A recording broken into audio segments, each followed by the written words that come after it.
The goal of this video is to give you my experience and help you learn to solve the Kennedy assassination. Now, why would you want to? Here's a picture of this remarkable man. It's the most beautiful picture of Kennedy that I have found in my searches on the web. It looks almost as if it was taken in Pittsburgh, which is where I am from. Why would you want to solve his assassination? I have a card here. It's from Courtney and Paul, the parents of Circe. It was sent to me after the death of their beautiful daughter, Circe, when I expressed considerable remorse. I'm just a deaf pedestrian. I've never lived above the poverty line, but I think it shows you the degree to which we are all bound up together. We're coming on to 2025 right now as I talk. There are various reasons one might want to solve the Kennedy assassination. Frustration with not being able to solve it. Love for Kennedy. Feeling yourself a stakeholder in the narrative that Kennedy was campaigning by. Or simply liking him, wanting to know out of a sense of duty. Or more perilously, a feeling that something continues to be wrong, which is related to the Kennedy assassination. For whatever reason, you may want to try to learn to solve the Kennedy assassination, which I will teach you to do in this video. You come to the right place if that's your desire. There's a community online of researchers. I'm not saying that you can't learn a good deal from them, but I'll tell you the basics of what you will learn. You will learn to run in a gerbil cage in a circle, never getting anywhere. The basic issues that they raise, the direction of the headshots, the veracity or truthfulness of the doctors of Parkland Hospital, the destruction of evidence, how things were changed, how the story was maladapted to sell an idea that people could accept without going into it too much. Oliver Stone's movie is a historical recount of Jim Garrison's investigation, the detective in New Orleans. You can learn about the details involved in the Kennedy relationship to the little CIA nest that was in New Orleans that Oswald was in and out of. The most significant thing they found was that flyers stamped 544 Camp Street and the location of a CIA office at 539 Lafayette Street actually went to the same, were two entrances to the same little office building facility, which if you read the Warren report, you would have no idea was the case. That's what Jim Garrison turned up. You learn who the witnesses were that were interviewed. You learn what a hodgepodge of irrelevancies was compendiumed in the huge Warren Commission exhibits. If I was to go to the local barristers or the local magistrate and show them evidence that I was poisoned by Attica State Prison psychiatrists when I lived in Pittsburgh as a child, that I was damaged for life and continue to be stalked and tormented by that regime, they would say, "Get out of here, case dismissed."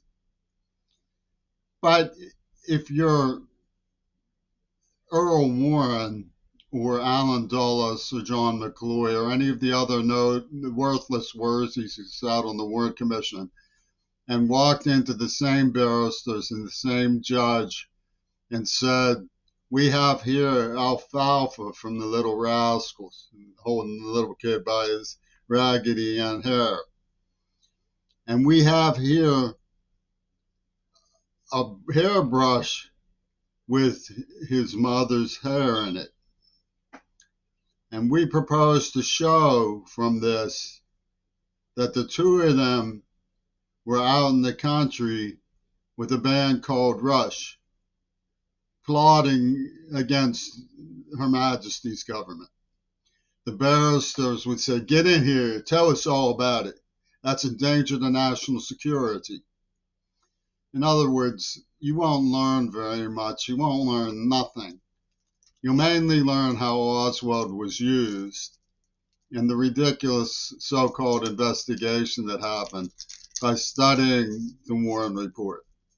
If you don't want to know what happened to Kennedy, study the Warren Report, because you will never learn anything from it about what really happened to Kennedy. So what I propose to do from this point on is to solve the problem for you to your satisfaction. That's the part that you're going to balk at first. You're going to say at first, "What do you mean to my satisfaction? This has never been solved before." I'm going to solve the Kennedy assassination today, right now, to your satisfaction. You will come away enlightened and say, "Goodness, so that is what really happened, and so that is what really killed him. And goodness, what a job ahead for people who want to resolve the judicial aspect." I won't tell you anything that's nonsensical. Get ready. Take a deep breath. I'm ready to start.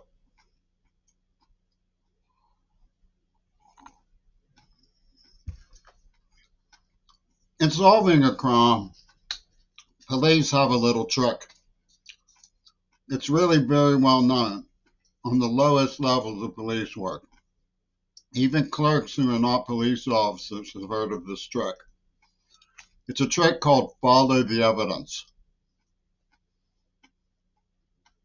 You might think, if it's that easy, if all you have to do is follow the evidence, why is there so much controversy about it? Is it because the files haven't been released? The files may be an empty gesture, a buildup of mystery to make it look shrouded in insidiousness and then lead nowhere. I don't know what's in the files. I don't need to know what's in the files to follow the evidence. A rifle was found, 6th floor of the Texas School Book Depository building. This rifle was traced by a Klein sporting good receipt to Lee Harvey Oswald. He had purchased the rifle. So, by hook and by crook, they announced that Oswald was convicted of shooting Kennedy from the 6th floor of the Texas Book Depository building. What they never asked, and I'm going to ask twice to make sure it sinks in, first, that it was the right question. I want you to think, is that the right question? And second, that they didn't ask it. Is it relevant that they didn't ask it? Okay. Here's the question, the right question. Who had possession of the rifle? I want that to sink in. Is it the right question? Did I somehow damage my credibility by asking that question? Did I prove myself one of those conspiracy theorists, a paranoid? Who had possession of the rifle was not asked. Why wasn't it asked? Because they had already convicted Oswald as the person who bought the rifle. So let's answer the question, since it's the right question. Michael Payne had possession of the rifle. He was a right-wing nut from Dallas. You can find videos from the days after that show you what sort of anti-hero he really was. He had the rifle in his garage 24/7. 24 hours a day, 7 days a week. Marina Oswald, the wife of Lee Harvey Oswald from Russia, lived in the house of the Paynes. Ruth Payne spoke Russian. Oswald went there once a week on Sunday for a short time to visit his wife, not his rifle, to visit his wife. The rest of the time, it was in Michael Payne's possession. So you might wonder, who is this Michael Payne and what is relevant about Michael Payne? This brings us to one of the most well represented of the conspiracy-minded performances of the Kennedy assassination researchers who I like best and who I admire most. Michael Payne had a cousin who was on the board of directors of the United Fruit Corporation, a gang that was known to have murdered liberal leaders before, such as Salvador Allende in Chile, who they drove to his suicide, installing a fascist regime. I believe that's what happened. I need to refresh my memory on the details, but you can look up Salvador Allende and get the details and put a check on anything I say is wrong. But it's the right direction. Why? Because Alan Dulles also sat on the Warren Commission. He was the director of the Central Intelligence Agency, the second director of the Central Intelligence Agency, who was fired by Kennedy. Kennedy's 1959 senatorial, widely published bestseller, A Strategy of Peace, depicts Alan Dulles as his primary opponent in the 1960 campaign, not Richard Nixon. The CIA was an outgrowth of the Organization of Strategic Services, known as the OSS. It was put together after World War II. Alan Dulles did such things as put Cecil B. DeMille, the biblicist, in charge of Radio Free Europe. A biblicist from Hollywood was put in charge of Radio Free Europe. His brother, John Foster Dulles, intervened at the Tokyo war crimes trial for the most notorious Gestapo on earth, Unit 731, so he could use them in bacteriological warfare against the North Koreans, an outrage that was documented by BBC when the Black Plague was used on North Korea by the Allies. That documentary has since disappeared from access, but I saw it when it was broadcast. Alan Dulles also forgave. We have Ezra Pound and Ezra Pound's friendships to thank for this information. He forgave Adolf Hitler's campaign debts in a personal meeting for the Schroeder Bank in Berlin in 1933. Dulles was depicted as the highest-ranking member of the National Security Council to infiltrate the high command of the Third Reich, when in reality, the opposite was true, as Eisenhower, I believe, suspected. Dulles was the highest-ranking member of the American national security regime to infiltrate the American national security regime on behalf of the Third Reich. He's the one behind Operation Paperclip, the recruiting of the Eastern European invasion of Ukraine Gestapo for the Central Intelligence Agency's purposes. He masterminded the Truman Doctrine with Jimmy Burns as Cold War line based on a theory, a domino theory, which JFK had to do lip service to in order to be a more formidable liberal president, a more formidable liberal political figure as president than he would have been as a senator because of the power structure in America. The Red Scare power structure in America emerged from Hollywood and science fiction of the 50s.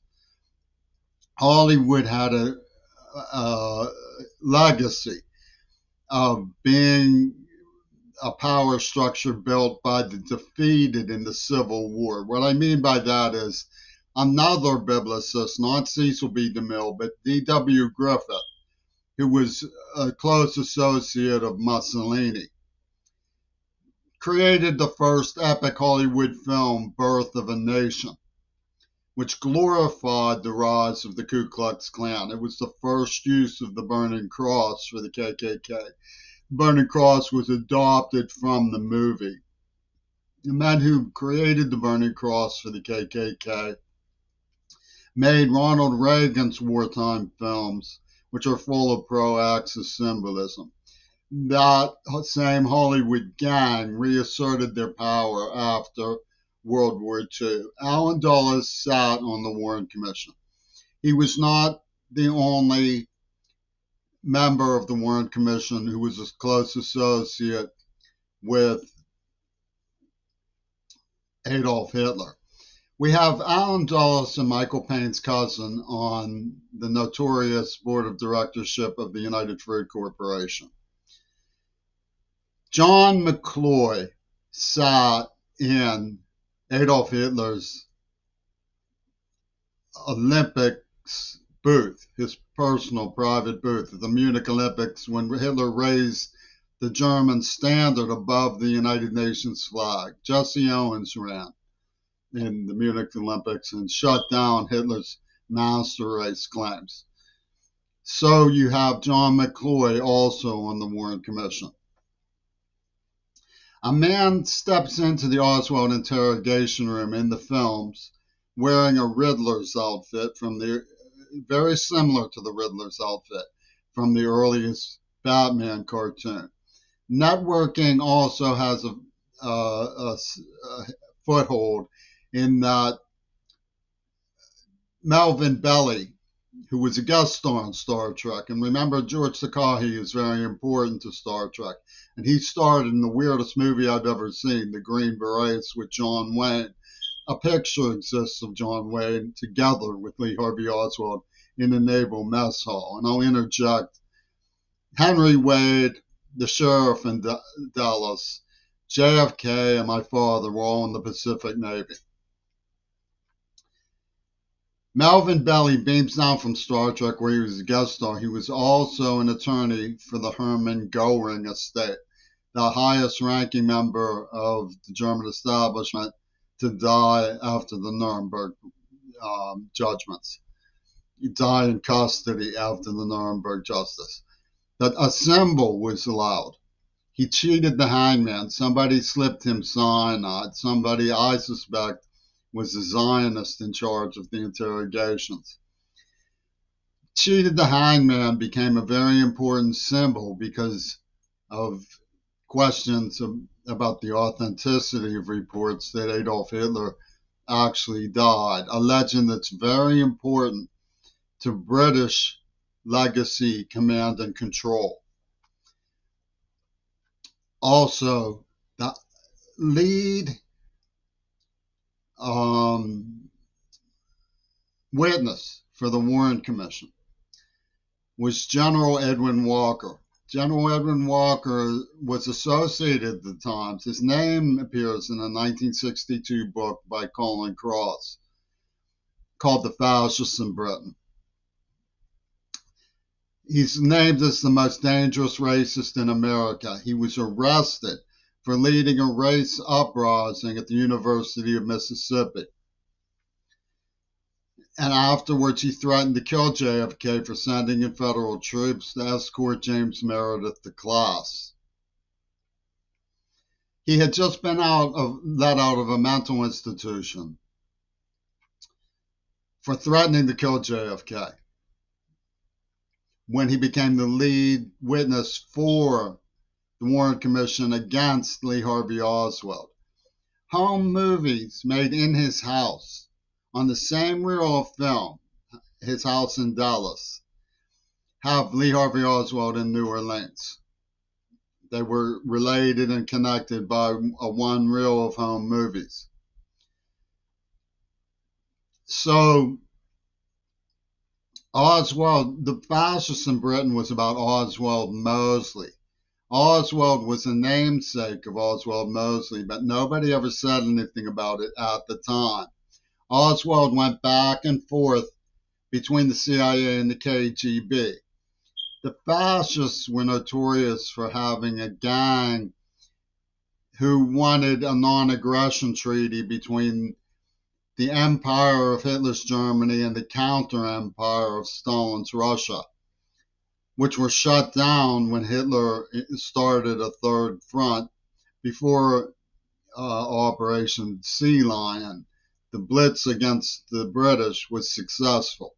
He drove into Russia and invaded them through the Ukraine. And that was often believed to be the fatal mistake of World War II. But it was a disaster in terms of destroying European manhood, which may have been the intention. Nietzsche once said, "The German spirit will thrive from a war, but will be destroyed by victory." Everything was in struggle in their conception of the moral universe. Mein Kampf means my struggle. So Lee Harvey Oswald was exactly what he says he was. He was a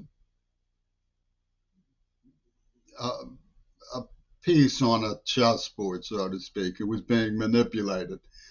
By who is the question. Well,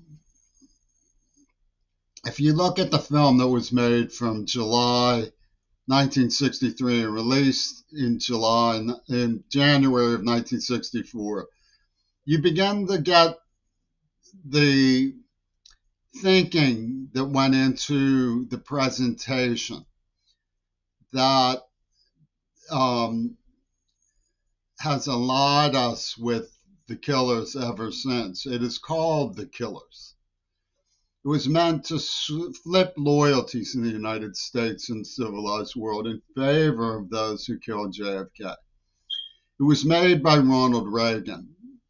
Now, let's start by, before I describe how we know this is related to the assassination of JFK, let's visit the fact that my claim that it's related to the assassination of JFK is rejected out of hand by the research community. Remember, I said there are certain issues they will get into. How long did it take Oswald to walk from the Texas School Book Depository to his house? Then they retrace the steps. I've gone to Dealey Plaza and seen that it's a much steeper grade than it appears. And you will be deputized as a researcher when you master the gerbil wheel that leads nowhere. You can talk about how many bullet fragments were taken out of John Connolly's wrist and so on, and name who reported Kennedy's brain missing. That friend of John Schulman, Cyril Wecht, who you will never question. Okay, especially when it comes to the case of James Crary, who he is deeply involved in molesting with Oliver Stone. I'll get to that at the very end. You'll be deputized, and you will learn that there were certain films. You will never be allowed to say namesakes and certain key characters. Clint Hill. Charles Bronson was on hand making a movie, but it's not the Charles Bronson. You must make that a mesmerizing mantra. It's not the Charles Bronson who starred in The Mechanic. Remember the guy with the film with the sniper? And there's a film by E.D. Nix.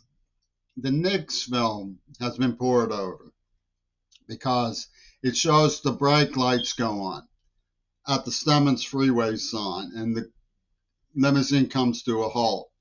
Secret Service officers, John Stockwell, for example, has testified that does what they call a slash and burn training. You don't get drunk the night before something like this, which they all did, many of them at the Carousel Club where Jack Ruby came from. And you don't step on the brakes when you hear gunfire. You smash on the gas and get out of there. Well, the brakes lights come on in the next film, and the limousine comes to a halt at the Simmons Freeway sign. Kennedy gets killed.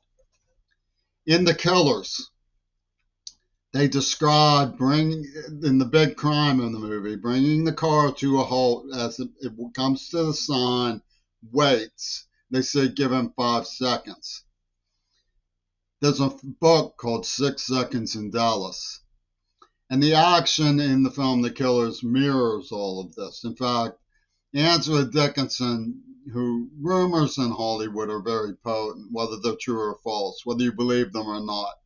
There's a book called A Question of Character, which basically reproduces the rumors about Kennedy's affairs with Marilyn Monroe and so on. And it's important to note that in programming, Marilyn M. was considered the real monster in the television shows, the Monsters.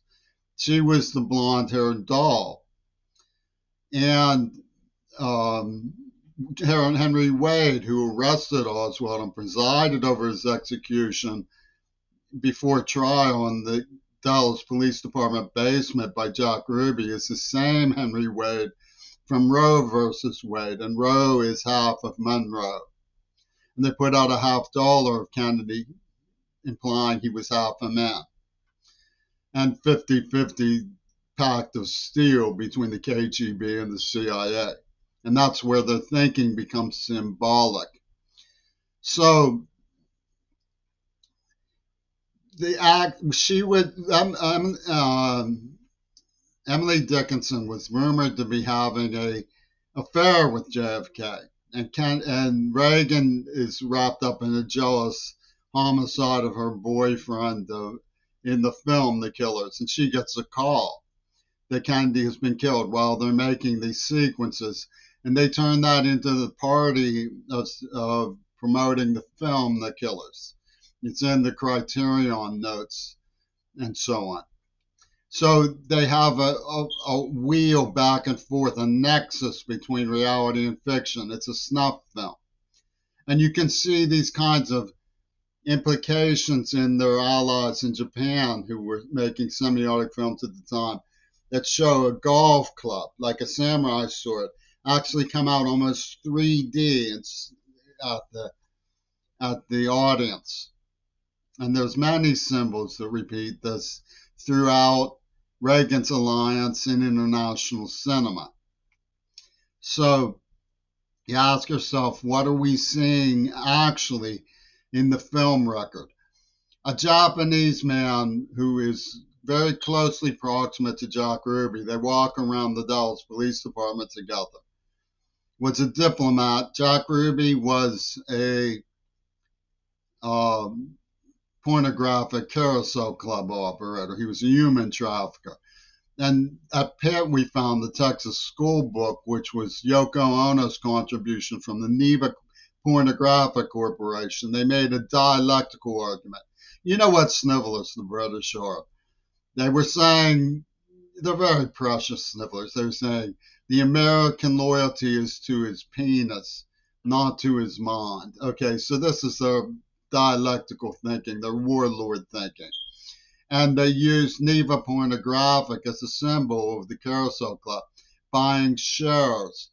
The winemakers who tortured me, and whose name appears in the Texas School Book, used to talk about curtain rods going through their cheeks. Well, curtain rods is a very important symbol at the Carousel Club, too, not just because what goes on behind the curtain, what's the Wizard of Oz really doing behind the Carousel Club curtain, is the lewd mind of the Yids in this. The Yids are very pernicious in their lewd mind. And Wadmaker used to say, idea has struck the mind. Ralph Todd's family was party to all of this. One time when they took me to visit Milton Schaap, the Jewish governor before Shapiro of Pennsylvania, we got up in the morning and there was a substance in Todd's toilet, and he was yelling at his mother, somebody put semen in my toilet. And she was like, nobody did that. Nobody did that. And I couldn't understand what was going on. I was very, very young. I was about 10 years old. So, um, and Ralph Todd appeared on my father's bedside when he was, well, basically before he died. Todd showed up in his life. So you have these people investing in pornographic traffic and creating a smut film network about the U.S. government and its empire and counter empire at its most loathsome. And one of the things I think that distinguished Kennedy, if you allow me just a political view about him, is that without making too much about the property stuff, he believed in equality. He said that people who made peaceful revolution impossible made violent revolution inevitable. Some people prefer violent revolution because there's money in it for them. That he believed in charitable congress between people, that charity, education, and welfare aren't so top heavy with the wretched of the earth that you have to get into all of the property struggle dynamics of the counter empire that comes from the communist mindset. He believed that you could have charity as an integral in proper government and good neighbor policy. And I believe that was probably the motive in their strategy. And what they did was they decided to create a very bad example to say this is what happens if you listen to these liberals. And the bad example became by a twist of the assassin's genius in Hollywood, the leader of the victims when they released the AIDS attack, and that was John Lennon. And the script flips again when you believe that John Lennon was actually killed by the Texas School Book. He becomes the most important figure in the way that the counter empire leads the secret narrative that's at work. And there's a large investment in the secret network. Now, you may wonder, where does Trump fit in? Well, let's talk about the four semiotics that founded international cinema. The escape of Adolf Hitler, the execution of JFK over Hiroshima, Two Virgins Pussyball clock to the AIDS attack, which implicates Lenin and certainly convicts Yoko Ono, and Lenin's Houdini, which gives the people who did it their control in the command and control tower. There's all sorts of allusions to what they pulled in songs like Being for the Benefit of Mr. Kite. The White Album was released on November 22nd, 1968. The four semiotics are traced back to Fayum, a counterfeiting den after World War I, where Freddie Luigi introduced C.W. Griffith to Mussolini. And when you look at the history of cinema, Eisenstein, Disney's virtual discovery and creation of Adolf Hitler.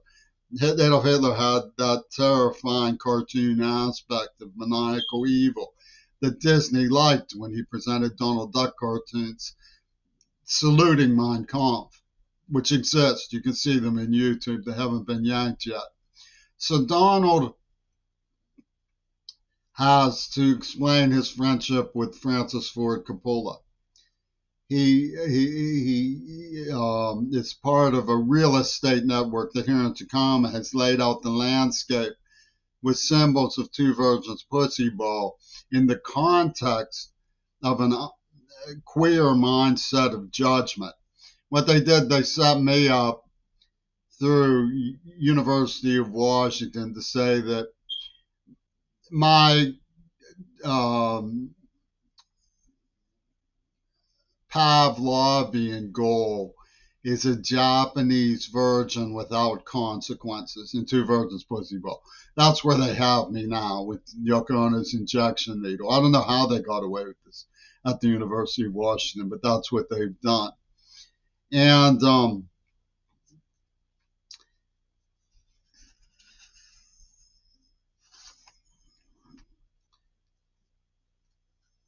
Donald Trump had a claim. The way they went about blaming me for John Lennon's murder was to say that I was a copycat using drugs who could have saved him. So he was the victim of the Chapman circus. Chapman used to go to Beirut, where they have the fundamentalists, like the attorney for Yoko Ono made Chapman into sort of the hero of the story because he networked with the Colin Powell ISIS crowd in Beirut. And they, like Colin Powell and Reagan, are the heroes of the story, they say. The attorneys had me in D.C. when Reagan claims he was shot. They gave me a brochure that says there's no such thing as objective reality, only what the jury believes. And since I did it to myself, it's a Van Gogh. So Toon, the FBI has already testified that Toon pretended to be shot that day. And he goes like this, like a Van Gogh. So Toon has quite a few things to explain. There's his relationship with Hollywood, his real estate holdings in the area where they have this layout, his reiteration of the super narrative, the what they call these stakeholders.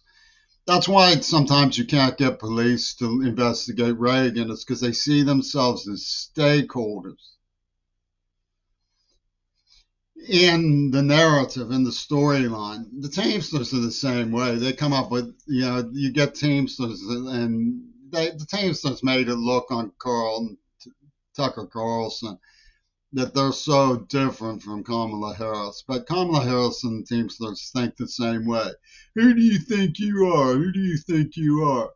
The Ken Crimson crowd went to Minio's Pizza with my reputation because they were people who were gunning for control of the pornography starlets. The Japanese pornography system worked it out with the Syrian pornography system in Pittsburgh, and they're like, who do you think you are? Who do you think you are? And even I Am the Walrus has that, I am he as you are he, and they use that. Who do you think you are? It's the delivering a fait accompli,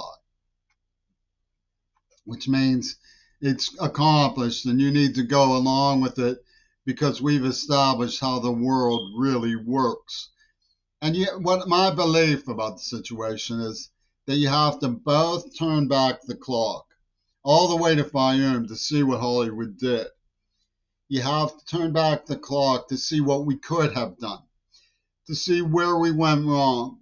But you also have to use now as the point of departure and reevaluate. I'll give you an example of this.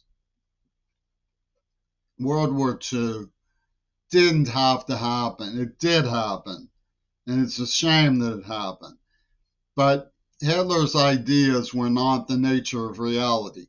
The University of Pittsburgh and the Zionist Project are wrong. They're full of it. Kennedy was right. They didn't have to happen. But they did happen. So we learned what crime in authoritarian position is capable of. And we need to turn back the clock and see that that was wrong and not do things that way. And of course, we've made the situation harder and harder and harder by refusing to look honestly at the need for charitable good neighbor policies as a function of absolute philosophy of government from the executive, the judicial, and the legislative branches of government. Who do I think I am? James McRae, Crary reporting.